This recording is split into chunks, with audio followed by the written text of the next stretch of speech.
প্রবাসী নিউজ 24 সংবাদে স্বাগত সবাইকে। সঙ্গে আছে আমি লাইবা জান্নাত। এবারে জানাবো পুরো খবর। চলতি বছরের ডিসেম্বর থেকে আগামী বছরের জুনের মধ্যেই হবে জাতীয় নির্বাচন। জাতির উদ্দেশ্যে ভাষণে কথা জানান অন্তর্বর্তী সরকারের প্রধান উপদেষ্টা ডক্টর মোহাম্মদ ইউনূস। জানান, বাংলাদেশের ইতিহাসে সবচাইতে অবাধ, সুষ্ঠু ও গ্রহণযোগ্য নির্বাচন করতে চায় সরকার। জুলাই অভ্যুত্থানের প্রথম পর্ব সফলভাবে শেষ হয়েছে মন্তব্য করে প্রধান উপদেষ্টা আরও বলেন, পরাজিত শক্তির ষড়যন্ত্র মোকাবেলায় সবাইকে ঐক্যবদ্ধ থাকতে হবে। দৃঢ়ভাবে অঙ্গীকার করেন, জুলাই হত্যাকারীদের বিচার নিশ্চিত করবে অন্তর্বর্তী সরকার। মহান স্বাধীনতা দিবস এবং পবিত্র ঈদ উপলক্ষে জাতির উদ্দেশ্যে ভাষণ দেন অন্তর্বর্তী সরকারের প্রধান উপদেষ্টা ডক্টর মোহাম্মদ ইউনূস। শুরুতেই মুক্তিযুদ্ধের সকল শহীদ এবং জুলাই আন্দোলনে আত্ম উৎসর্গকারীদের শ্রদ্ধাভরে স্মরণ করেন তিনি। কোনো পণ্যের দাম বেড়ে না যায়। অধ্যাপক ইউনূস বলেন, রমজান মাসে দ্রব্যমূল্য যেন না বাড়ে, একই সঙ্গে বিদ্যুৎ সরবরাহ যেন ঠিক থাকে তা নিশ্চিত করতে কাজ করেছে সরকার। সরবরাহ চেনের প্রতিবন্ধকতা কঠোরভাবে প্রতিহত করতে সব ধরনের ব্যবস্থা আমরা নিয়েছি। দেশের সকল জায়গা থেকে খবর এসছে যে এই রমজানের দ্রব্যমূল্য আগের তুলনায় কমেছে। জানান, আগের সরকারের লাগামহীন দুর্নীতি আর অর্থ পাচার বন্ধে ব্যাংকিং খাতে শৃঙ্খলা ফিরিয়ে এনেছে অন্তর্বর্তী সরকার। গত 15 বছরে $234 বিলিয়ন পাচার হয়েছে। আইন, নিয়ম, নীতির জায়গায় যখন হরিলুট প্রতিষ্ঠিত হয় তখন এমন সবকিছুই সম্ভব।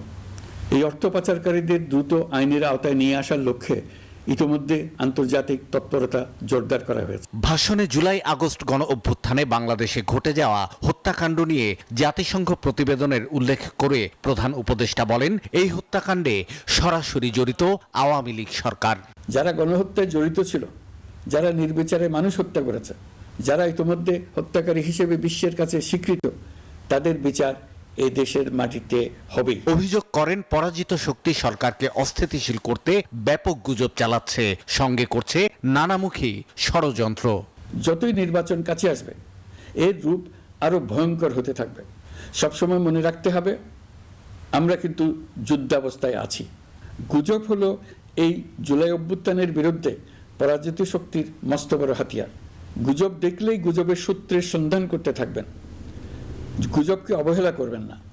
বহু অভিজ্ঞ সমর বিশারদ এই গুজবের পেছনে দিনরাত কাজ করছে। সীমাহীন অর্থ এর পেছনে নিয়োজিত আছে। এর মূল লক্ষ্য জুলাই অভ্যুত্থানকে ব্যর্থ করা। আমরা তাকে ব্যর্থ হতে দেব না।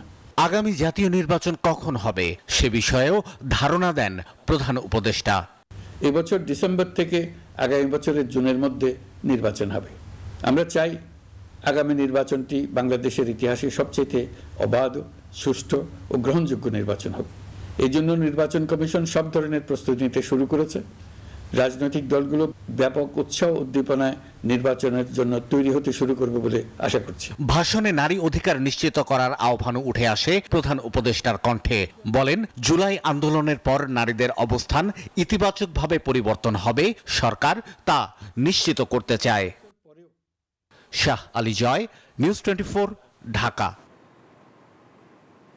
ব্যাংককে ইউনূস মোদি বৈঠক হলে তা দুদেশের সম্পর্কের স্থবিরতা কাটাবে বলে মনে করেন পররাষ্ট্র সচিব। প্রধান উপদেষ্টার চীন ও থাইল্যান্ড সফর ঘিরে সংবাদ সম্মেলনে কথা বলেন তিনি। জানান, প্রথম দ্বিপাক্ষিক হিসেবে চীনকে বেছে নেওয়া অন্যদের জন্য একটি বার্তা। কূটনীতি বিশেষজ্ঞরা বলছেন, নিজেদের স্বার্থ রক্ষা করে ভারত, চীন দুদেশের সঙ্গেই সুসম্পর্ক বজায় রাখতে হবে বাংলাদেশকে। আরো বিস্তারিত জানাচ্ছেন প্রমা চৌধুরী। বাংলাদেশ ভারত সম্পর্কের বরফ গলেনি এখনো। এমন সময় অন্তর্বর্তী সরকারের প্রধান উপদেষ্টার চীন সফর। নতুন সরকার গঠনের পর প্রথম দ্বিপাক্ষিক সফর ভারতে হবার রীতি ভেঙে এবার চীনে যাচ্ছেন ডক্টর মোহাম্মদ ইউনূস। মঙ্গলবার দুপুরে প্রধান উপদেষ্টার চীন ও বিমস্টেকে যোগ দিতে ব্যাংকক সফর নিয়ে বিস্তারিত তুলে ধরে পররাষ্ট্র মন্ত্রণালয়। প্রধান উপদেষ্টার প্রথম দ্বিপাক্ষিক সফরে চীনের সঙ্গে বেশ কয়েকটি সমঝোতা সই হবে বলে জানান পররাষ্ট্র সচিব জসিমউদ্দিন। গুরুত্ব পাবে রোহিঙ্গা প্রত্যাবর্ষণ ও তিস্তা প্রকল্প ইস্যু। দুই দেশের মধ্যে এই সফরকালে কয়েকটি বিষয়ের চুক্তি এবং সমঝোতা স্মারক স্বাক্ষরিত হবে। মানব সম্পদ উন্নয়ন, অর্থনৈতিক ও কারিগরি সহায়তা, সাংস্কৃতিক ও ক্রীড়া বিষয়ক সহযোগিতা। ব্যাংককে বিমস্টেক সম্মেলনে ইউনুস মোদি বৈঠক এখনো নিশ্চিত নয়। বাংলাদেশের চিঠির এখনো জবাব দেয়নি ভারত। পররাষ্ট্র সচিবের আশা, বৈঠক হলে দুদেশের মধ্যে সম্পর্কের স্থবিরতা কাটবে।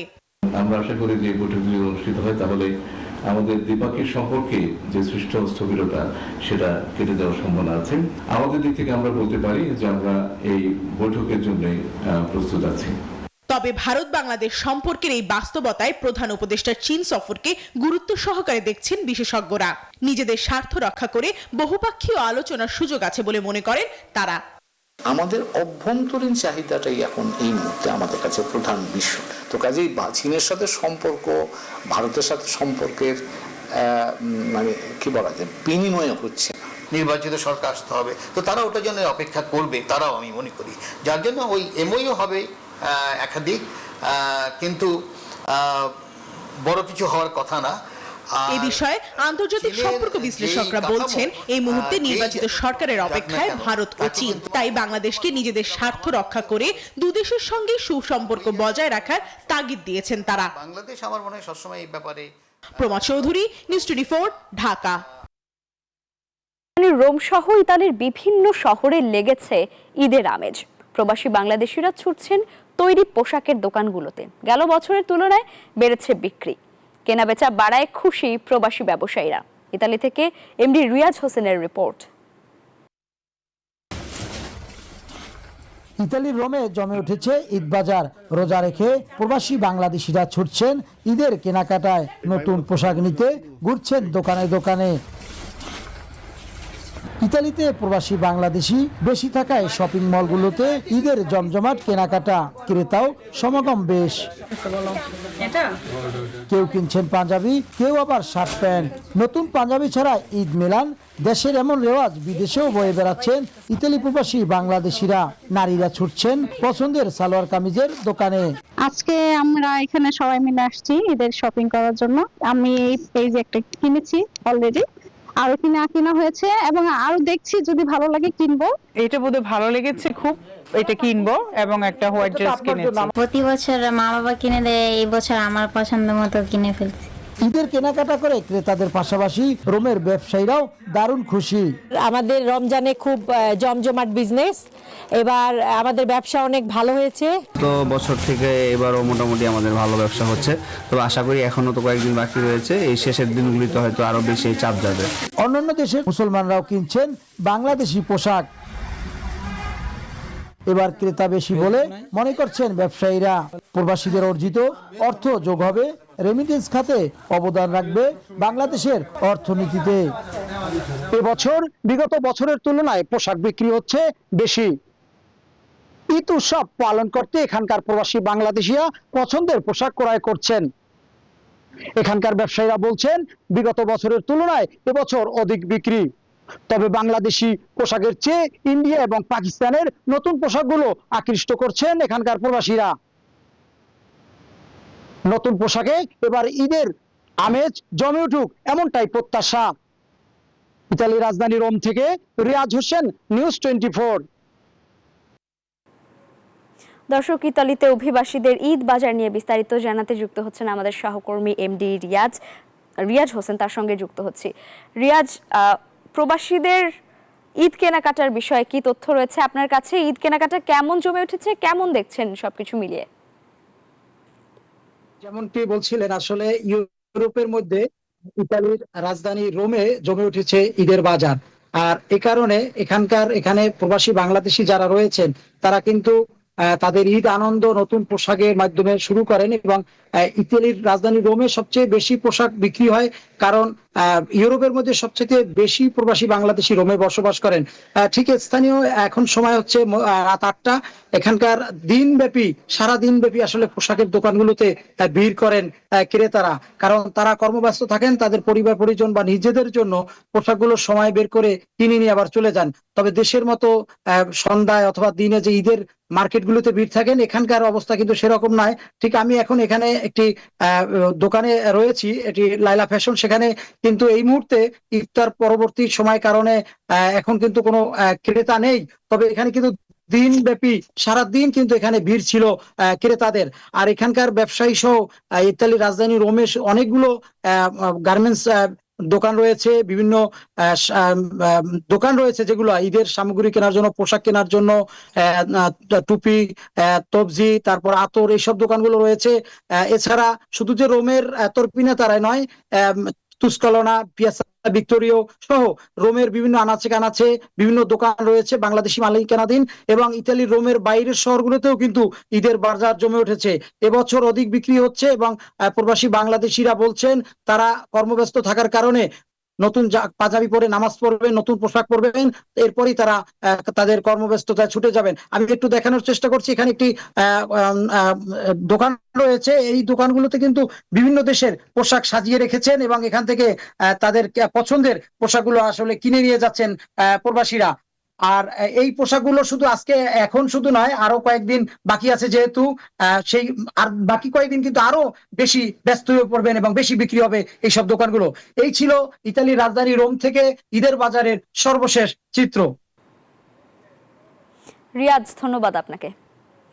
অস্ট্রেলিয়ার সিডনিতে মুসলিমদের সম্মানে ইফতার ও ডিনারের আয়োজন করেন Campbelltown city council mayor Darcy Lound. ইফতার অনুষ্ঠানে ক্যাম্বেলটাউন সিটি কাউন্সিলের ডেপুটি মেয়র কাউন্সিলর, প্রশাসনের ঊর্ধ্বতন কর্মকর্তা সহ বাংলাদেশি ও মুসলিম কমিউনিটির নেতৃবৃন্দ উপস্থিত ছিলেন। ইফতারের আগে শুভেচ্ছা বক্তৃতায় এই আয়োজনে অংশগ্রহণের জন্য বাংলাদেশি ও মুসলিম কমিউনিটির নেতৃবৃন্দের প্রতি আন্তরিক ধন্যবাদ জানান ক্যাম্বেলটাউন সিটি কাউন্সিল মেয়র। জানান, আগামী 27, 28 ও 29 মার্চ ক্যাম্বেলটাউন সিটি কাউন্সিল তৃতীয়বারের মতো ক্যাম্বেলটাউনের লিথগো স্ট্রিটে রমজান নাইট উৎসবের আয়োজন করছে।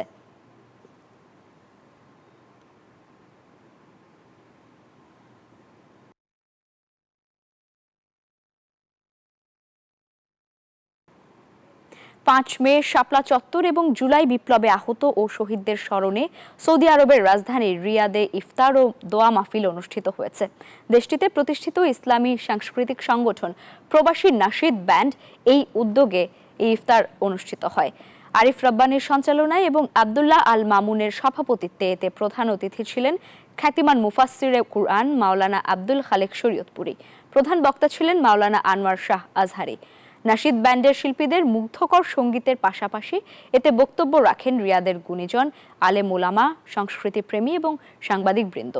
বক্তাগণ প্রবাসের মাটিতে সুস্থ সংস্কৃতির বিকাশে প্রবাসী নাশিদ ব্যান্ডের অবদানের প্রশংসা করেন।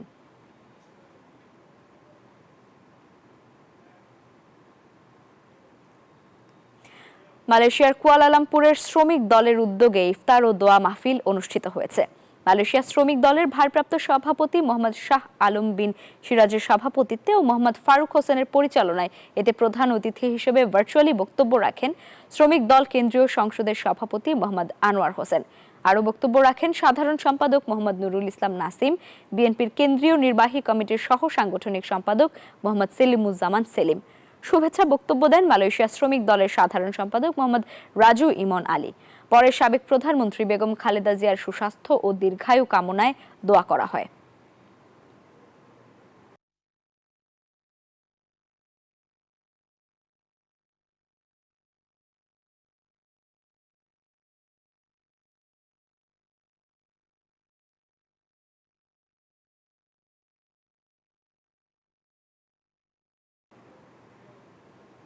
ইতালির রাজধানীর রোমে অত্তাভিয়ানো সেন্ট্রাল পুরাতন জামে মসজিদের আয়োজনে ইফতার ও দোয়া মাহফিল অনুষ্ঠিত হয়েছে। মসজিদের সভাপতি মাসুম চৌধুরী ও সাধারণ সম্পাদক আবুল কাশেমের আমন্ত্রণে ইফতার মাহফিলে বাংলাদেশি কমিউনিটির পাশাপাশি বিভিন্ন দেশের মুসলিম অভিবাসীরাও উপস্থিত ছিলেন। রোমের বিভিন্ন সামাজিক, সাংস্কৃতিক ও রাজনৈতিক সংগঠনের নেতৃবৃন্দ উপস্থিত ছিলেন। পরে মুসলিম উম্মার শান্তি কামনায় দোয়া ও মোনাজাত অনুষ্ঠিত হয়।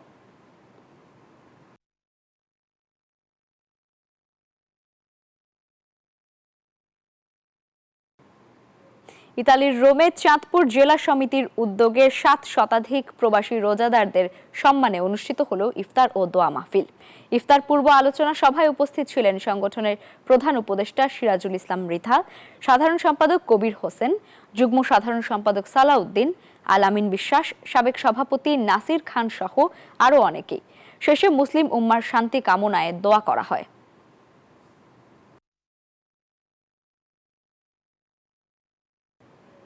মহান স্বাধীনতা ও জাতীয় দিবসে বীর শহীদদের শ্রদ্ধার্ঘ্য নিবেদনের জন্য সাভারের জাতীয় স্মৃতিসৌধ এখন পুরোপুরি প্রস্তুত। এই উপলক্ষে স্মৃতিসৌধ নানান রং বেরঙের ফুলের বাহারে সাজানো হয়েছে। শেষ হয়েছে ধোয়া মোছার কাজও। নিরাপত্তা জোরদারের লক্ষ্যে বসানো হয়েছে সিসিটিভি ক্যামেরা। মহান স্বাধীনতা দিবস উদযাপনকে কেন্দ্র করে জাতির বীর সন্তানদের শ্রদ্ধা জানাতে সবশেষ প্রস্তুতি হিসেবে 3 বাহিনীর সদস্যরা এভাবেই বিউগলের সুরে নিজেদের প্রস্তুত করে নিচ্ছেন।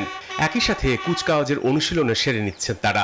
এরই মধ্যে দিবসটিকে ঘিরে প্রায় 1 মাস ধরে জাতীয় স্মৃতিসৌধের নিরাপত্তা ও পরিষ্কার পরিচ্ছন্নতার কাজ সম্পূর্ণ করেছে গণপূর্ত বিভাগ। স্মৃতিসৌধ সহ হেলিপ্যাড, অভ্যর্থনা কেন্দ্র সহ সকল স্থান ধুয়ে মুছে রং তুলির আঁচড়ে সাজিয়ে তুলেছেন পরিচ্ছন্ন কর্মীরা।